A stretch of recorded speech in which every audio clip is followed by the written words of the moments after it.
21वां अध्याय द्वंद्व युद्ध। सनत कुमार जी बोले, हे महर्षि, भगवान शिव के गण व उनके दोनों पुत्र गणेश और कार्तिकेय बहुत बलवान, वीर और साहसी थे। उन्होंने अपने पराक्रम से दैत्येंद्र जलंधर के परम वीरों कालनेमी, शुंभ और निशुंभ को पराजित कर दिया। असुर सेना डरकर इधर उधर छिप गई। सब दैत्य अपने प्राणों की रक्षा हेतु भागने लगे। यह देखकर असुरराज जलंधर अपने रथ पर बैठकर युद्ध भूमि में आगे की ओर बढ़ने लगा और बड़ी भयानक गर्जना करने लगा। उसकी ललकार सुनकर त्रिलोकीनाथ भगवान शिव के गण भी बढ़ चढ़कर युद्ध करने लगे। असुर सेना और देवताओं की सेनाओं के रथों, हाथी, घोड़े, शंख तथा भेरी से युद्ध भूमि गुंजायमान हो रही थी।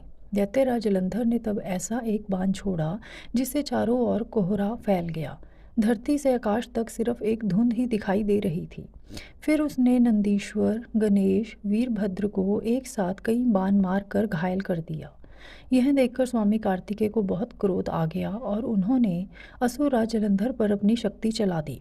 कार्तिकेय की चलाई गई शक्ति के फलस्वरूप जलंधर धरती पर गिर पड़ा, परंतु गिरते ही वह उठकर खड़ा हो गया और पूरी शक्ति के साथ पुनः युद्ध करने लगा। उसने सबसे पहला प्रहार कार्तिकेय पर ही किया। जलंधर ने अपनी गदा उठा ली और पूरे बल के साथ कार्तिकेय को मारी, जिससे कार्तिकेय अपनी चेतना खो बैठे और बेहोश होकर धरती पर गिर पड़े। यह दृश्य देखकर गणेश और नंदी भी चिंतित हो उठे। तब जलंधर ने उन पर भी गदा से प्रहार किया।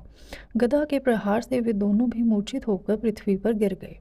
तब वीरभद्र जलंधर से युद्ध करने के लिए आगे आए।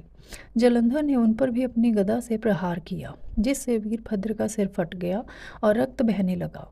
यह देखकर सभी शिवगण व्याकुल हो गए और डर कर युद्ध भूमि को छोड़कर इधर उधर भागने लगे।